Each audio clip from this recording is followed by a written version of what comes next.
আমি আমার বিশেষ নিরাপত্তার বিধিতে কথা বলতেছি, আপনাদের উপরে হামলা হতে পারে এইভাবে না। মাননীয় স্পিকার, আমার উপর আক্রমণের জন্য ডাকাত দল প্রস্তুতি নিয়েছিল, তারপরে প্রশাসনের সহযোগিতা আমি সেখান থেকে এসেছি। এখান থেকে আমি নির্বাচন করছি, সেই এলাকায় আমাকে নিরাপদে যাওয়ার ব্যবস্থা করতে হবে, নিরাপদে আমাকে থাকার ব্যবস্থা করতে হবে। শুধু মাননীয় সংসদ সদস্য যিনি উত্থাপন করেছেন তার বিষয়ে নয়, যে কোনো মাননীয় সংসদ সদস্য এই হাউজের যদি সেরকম কোনো পরিস্থিতির শিকার হন, তাহলে যেন বিষয়টি স্বরাষ্ট্র মন্ত্রণালয়ের নজরে তাৎক্ষণিকভাবে আনেন। আমরা আইনের শাসন প্রতিষ্ঠায় বদ্ধপরিকর। মাননীয় স্পিকার, আপনাকে ধন্যবাদ। আমি আসলে নির্বাচনের আগ থেকেই আপনারা জানেন আমি যে অঞ্চলে জন্ম নিয়েছি সেই অঞ্চলে একটি দ্বীপাঞ্চল, এবং যেখান থেকে ইলেকশন করেছি সেই জায়গায় ভূমিদস্যু জলদস্যুদের উৎপাত অনেক বেশি। এটা ধারাবাহিকভাবে গত পরশু আমি হাতিয়া থেকে আসার সময়ও প্রশাসনিকভাবে এবং বিভিন্ন মারফতে জানতে পেরেছি। আমি যে ফেরিতে করে আসতেছিলাম, আমার উপর আক্রমণের জন্য ডাকাত দল প্রস্তুতি নিয়েছিল, তারপরে প্রশাসনের সহযোগিতা আমি সেখান থেকে এসেছি। এর আগেও আমি 2বার আক্রমণের শিকার হয়েছি, নির্বাচনের সময় 3বার আক্রমণের শিকার হয়েছি। আমার পক্ষে যারাই কোনো কথা বলে, এমনকি মসজিদে আমার জন্য দোয়া করেছে, সেই মসজিদের ইমামকে মসজিদের ভিতর থেকে বের করে এনে প্রচণ্ডভাবে তার উপর হামলা করা হয়েছে, এবং তাকে আজকে প্রায় 1.5 মাস ধরে তাকে চিকিৎসা নিতে হচ্ছে। আমার উপর যারা আক্রমণ করেছে, আমি আপনাকে সেই জায়গায় কিছু নোটিশের সাথে কিছু ডকুমেন্টস দিয়েছি যে সরাসরি অস্ত্র হাতে আমাকে কোফাতে আসা হয়েছে। একজন সংসদ সদস্য হিসাবে আমি এই বিষয়টা এখানে উপস্থাপন করতে বাধ্য হচ্ছি, কারণ এই জায়গাটায় আমি মনে করি সন্ত্রাসীদের কোনো রাজনৈতিক ঠিকানা নেই।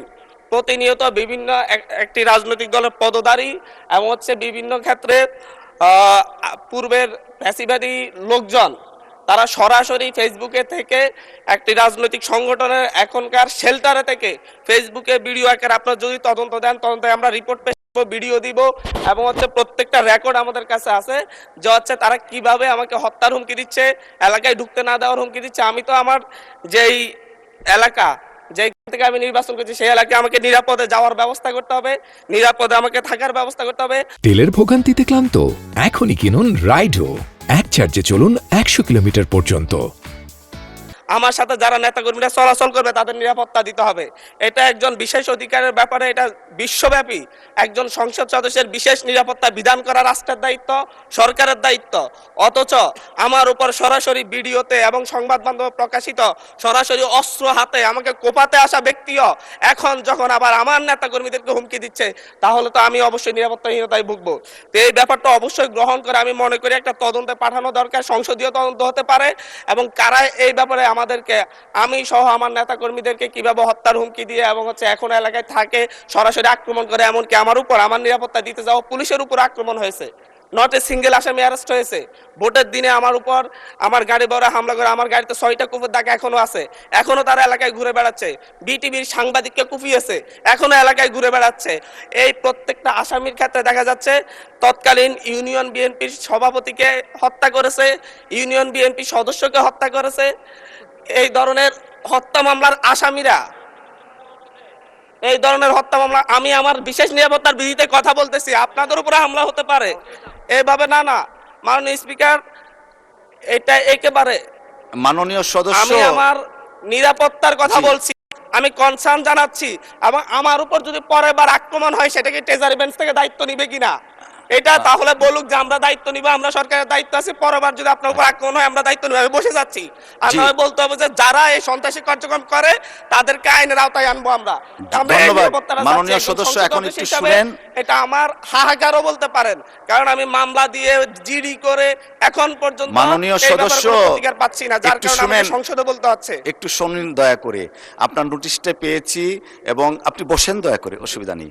আপনার নোটিশটা পেয়েছি, যথাযথ নিয়মে নোটিশটা আমরা ডিসপোজড অফ করেছি। আমি চেয়েছিলাম মাননীয় স্বরাষ্ট্রমন্ত্রীর উপস্থিতিতে এটা করার জন্য। স্বরাষ্ট্রমন্ত্রী যেহেতু নেই, যে কারণে নোটিশটা নিষ্পত্তি করেছি। উনি যেহেতু এসছেন, বোধহয় মাত্রই ঢুকেছেন, আমিও খেয়াল করিনি। হয়তো 1 মিনিট সময় দিলে উনি নোটিশটা সম্পর্কে বুঝতে পারবেন। Let us give him time to consume the notice. মাননীয় স্বরাষ্ট্রমন্ত্রী, আমি আবার একটু রিপিট করছি,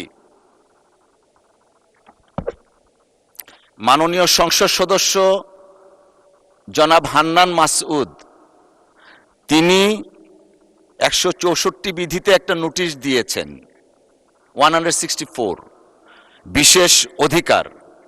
প্রশ্নে একটা নোটিশ দিয়েছেন, সেইখানে আপনি যেহেতু এসছেন, আমরা একটু সময় নিয়ে আবার নোটিশটা পড়ি, তাহলে হান্নান মাসুদ সাহেবকেও অ্যাড্রেস করা যাবে।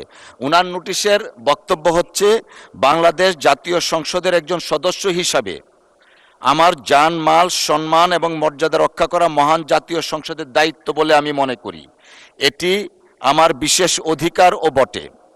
বিগত 25শে ফেব্রুয়ারি 2026 ইংরেজি তারিখে নির্বাচন পূর্ববর্তী ও পরবর্তী সহিংসতায় ক্ষতিগ্রস্ত পরিবারকে দেখতে গেলে আমার গাড়িবহরে আমাকে হত্যার উদ্দেশ্যে সন্ত্রাসী হামলা চালানো হয়, যার প্রতিবাদে জামায়াত, এনসিপি সহ বিভিন্ন রাজনৈতিক দল বিবৃতি প্রদান করে।